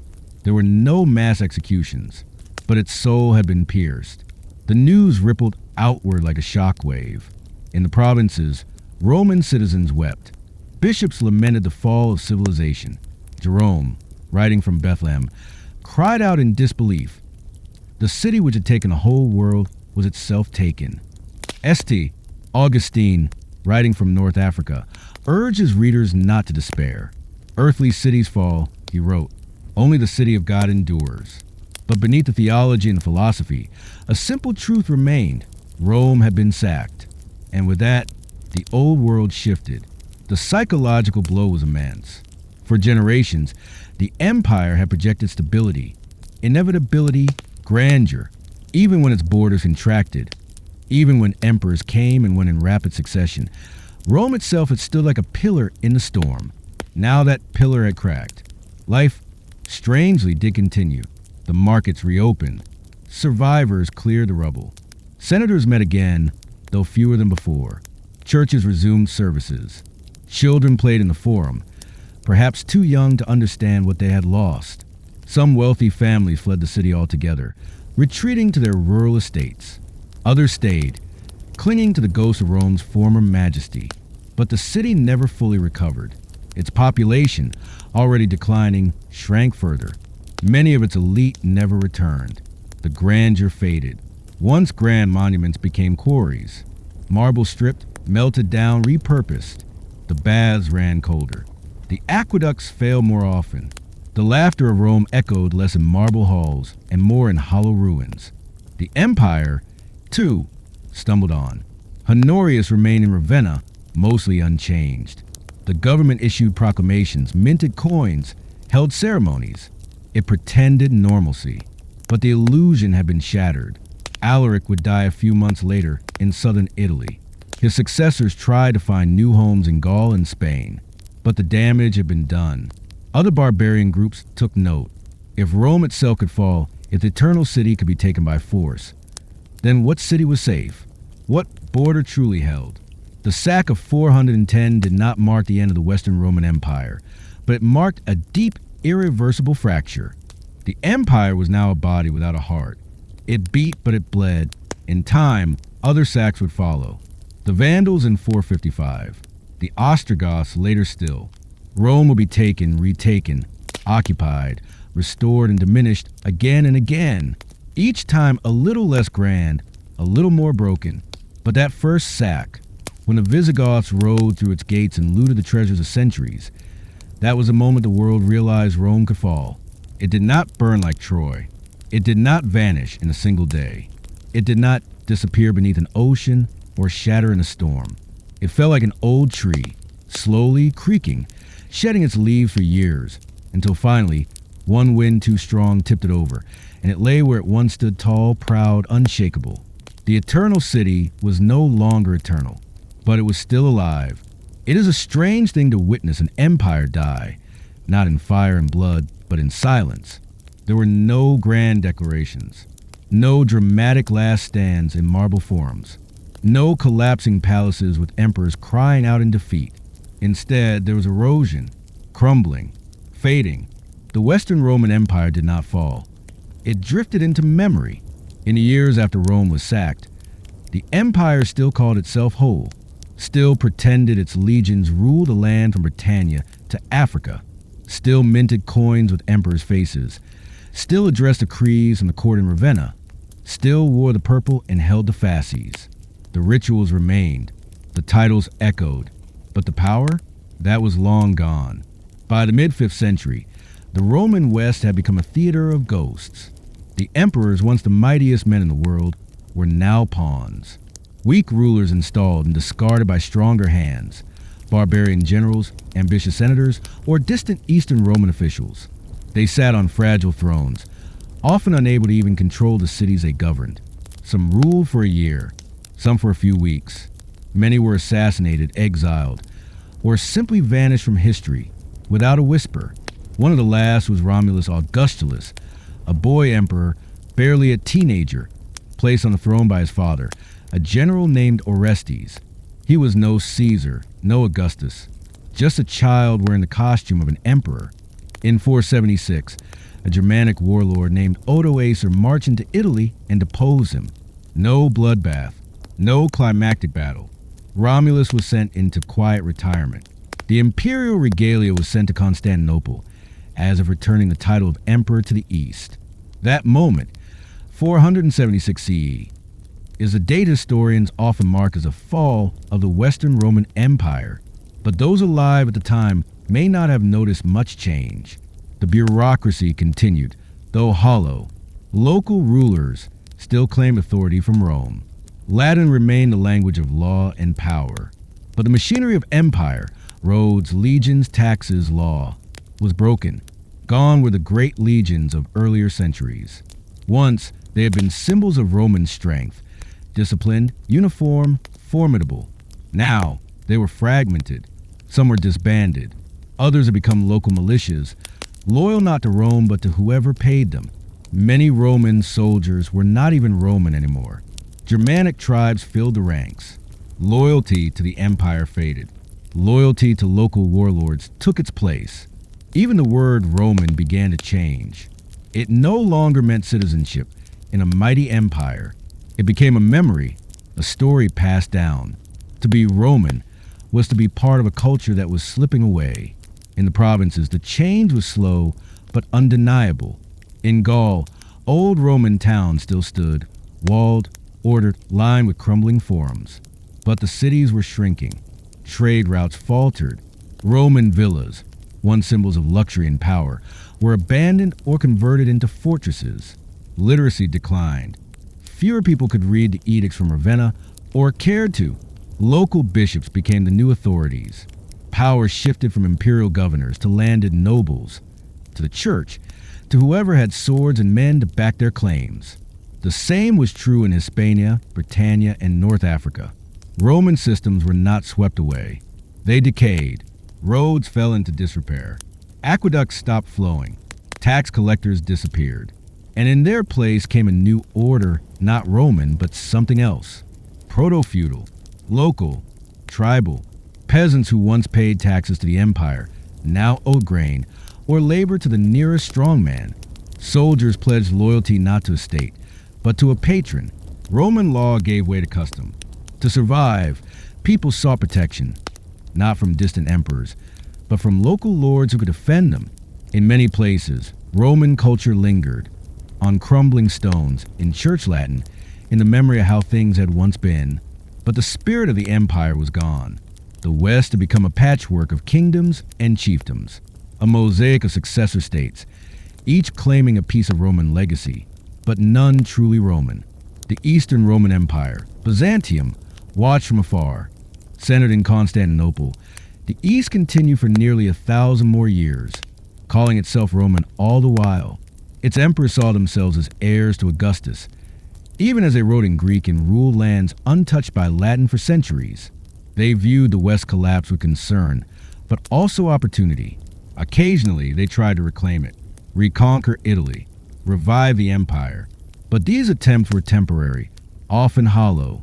The reality was clear. The Western Roman Empire was not sleeping. It was gone, and yet the memory endured. Centuries later, kings in Europe would still call themselves Emperor of the Romans. Charlemagne, Otto the Great, the Holy Roman Emperors, all claimed to revive what had been lost. To wear the mantle of Caesar, they used Roman symbols, Roman titles, Roman law, but they were not Romans. They were medieval kings, cloaked in borrowed glory. The church, too, carried Rome's legacy. As emperors faded, popes rose. Bishops of Rome became leaders of Christendom. They preached in Latin. Their ceremonies echoed imperial rituals. The basilicas of old became centers of faith. The church preserved Roman texts, Roman order, Roman memory, often better than the emperors had. And in the countryside, the peasantry worked the land as they always had, less concerned with empire and more with survival. Their world was smaller now, local, grounded in soil and sky. The grand idea of Rome had meant little to them for years. What mattered was food, protection, peace. In that sense, feudalism was not a replacement. It was a refuge. Titles remained. The Senate still existed on paper. Coins still bore the name of Rome. But it was illusion, smoke, a shadow cast by a flame long extinguished. The Roman West had become something else entirely, a landscape of broken marble and quiet cathedrals, of small villages and crumbling walls, of warlords and wandering monks, of memory and myth. Yet even in its fall, Rome shaped what came after. The idea of an empire, the ideal of order, law, unity did not die. It embedded itself in the bones of Europe, in legal codes, in church hierarchies, in language, in architecture, in dreams. Every castle built on a Roman ruin carried echoes of that ancient power. Every monastery that copied Virgil or Cicero preserved a thread of the old world. Every oath sworn by a knight to his lord owed something to the Roman soldier, swearing fealty to his general. The empire had become a ghost, not gone entirely, but dispersed, diffused, living in fragments. And so the West drifted, not into darkness, but into transformation, from empire to kingdom, from legions to lords, from marble to thatch, from citizenship to vassalage. The old world had not ended. It had changed.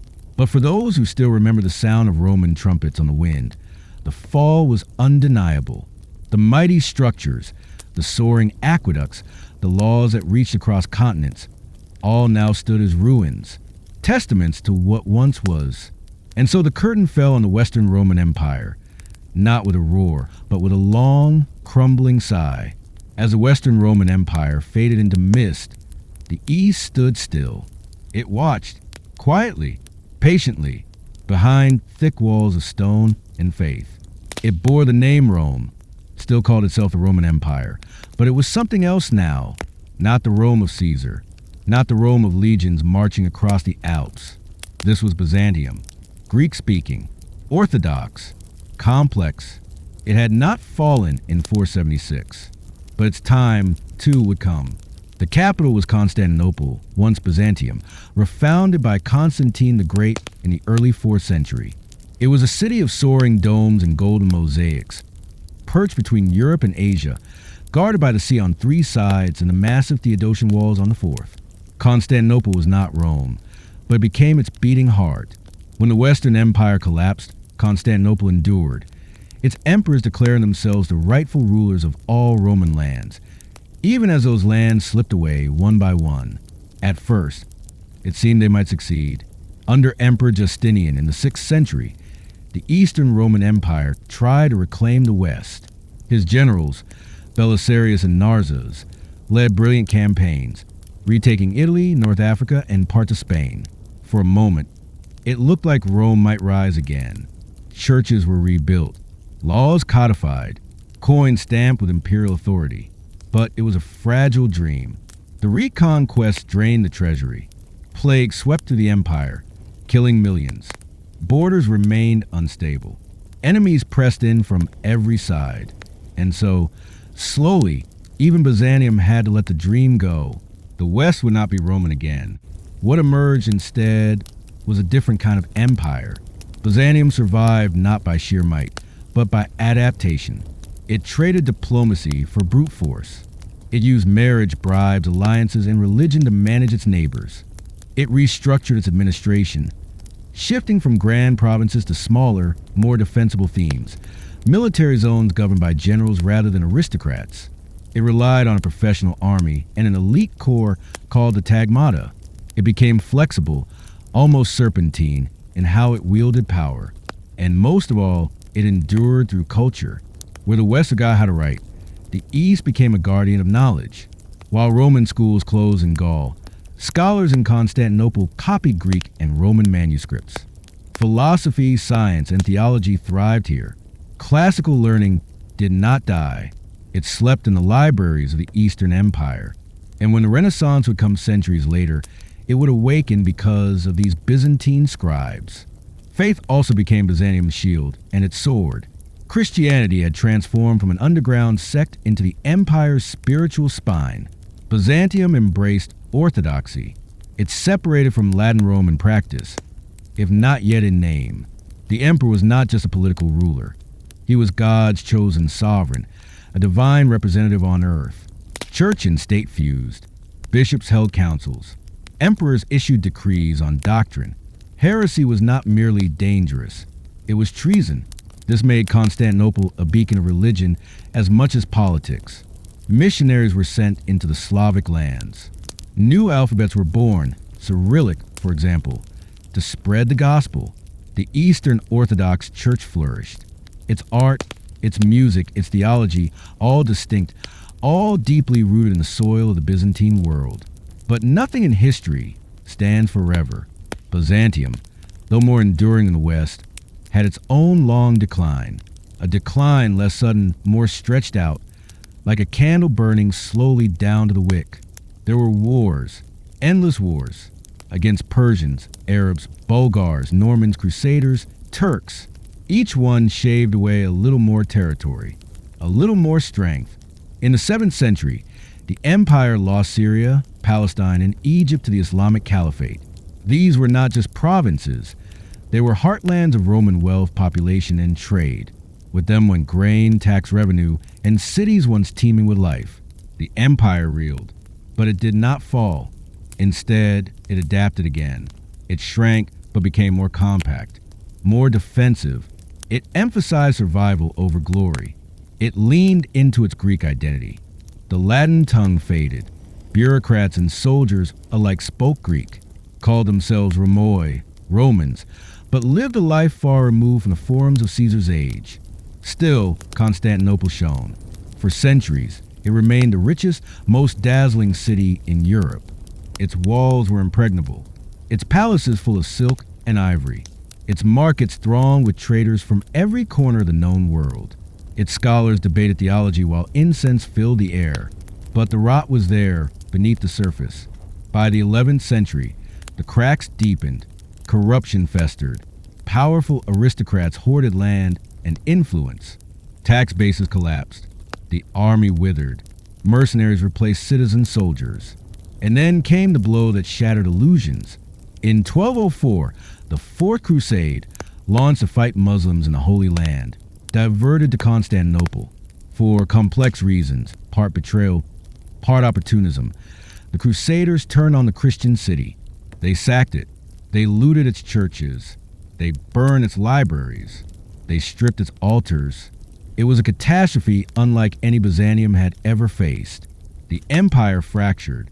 For nearly 60 years, Latin occupiers ruled the city. The Byzantine government fled to exile. When they finally reclaimed Constantinople in 1261, it was a ghost of its former self. The city was broken, the treasury empty, the empire reduced to a collection of feuding provinces. From then on, Byzantium was no longer a power, but a memory with borders. It limped through the 14th century, caught in civil war, famine, and plague. The Ottomans rose around it, swallowing its territory piece by piece. Cities that once paid homage to Constantinople now answered to the Sultan. One by one, outposts fell. Trade collapsed. Appeals to the West went unheard, or came with impossible strings attached, such as accepting papal supremacy, something the proud Orthodox Greeks would not bear. And then came the final siege. In 1453, Sultan Mehmed II brought his army to the gates of Constantinople. Cannons roared. The walls, so strong for 1,000 years, cracked under the pressure. The defenders were few. The empire had no allies left, no reinforcements, no miracles.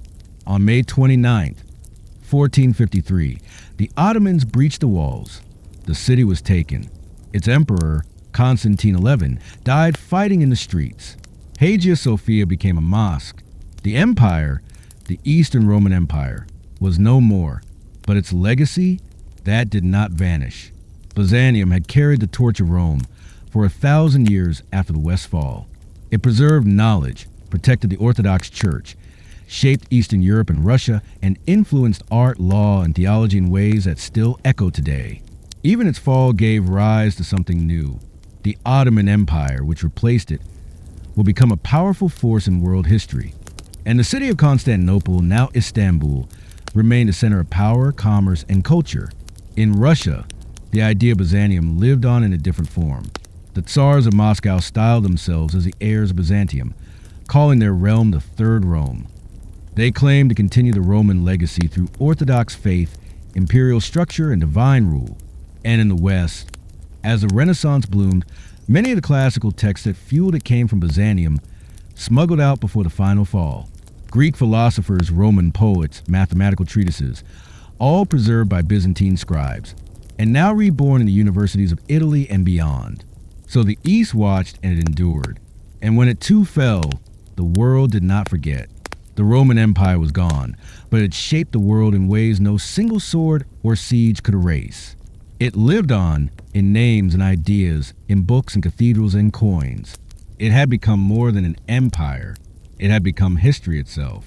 When the last emperor of the West was deposed, and when the final walls of Constantinople came crashing down nearly 1,000 years later. The Roman Empire ceased to be.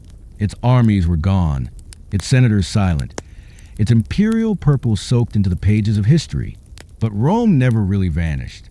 It lingered, in ways quiet, almost invisible, yet profoundly lasting. The Roman world filtered into the bones of modern civilization. Its body crumbled, yes, but its spirit remains, woven into law, language, roads, calendars, and even the way we think about power, architecture, and time. The empire had fallen, but Rome had not. Start with the roads. The Romans built over 250,000 miles of roads across 3 continents, routes paved with stone, crowned for water runoff, and lined with milestones. These weren't just pathways for soldiers.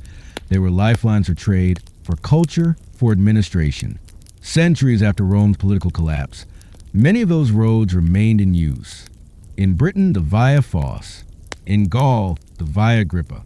In the Balkans, the Via Egnatia. Modern highways often follow these same paths, layered atop the stones laid by Roman engineers. Some bridges still stand, arches unbroken after 2,000 years. Even today, when travelers cross the Alps or walk to the countryside of Spain, they tread where legionnaires once marched. But roads are just the surface. Beneath the streets, in the very structure of governance, Rome's legacy endures. Roman law, the system developed over centuries in courts, senates, and imperial offices, formed the backbone of legal systems across Europe and beyond. The concept of written statutes, of property rights, contracts, citizenship, civil procedure, it all traces back to Roman jurisprudence. The Corpus Juris Civilis, or body of civil law, compiled under Emperor Justinian in the 6th century, would become the foundation of legal education in medieval universities. From it came the civil law traditions that shaped France, Spain, Germany, and much of Latin America. Even the Napoleonic Code, centuries later, drew deeply from Roman legal thought. To this day, Latin legal phrases still echo in courtrooms. Habeas corpus, pro bono, subpoena, amicus curiae. The words remain long after the empire that forged them has fallen into dust. And then there's Latin itself. Though no longer a living spoken tongue, Latin never died.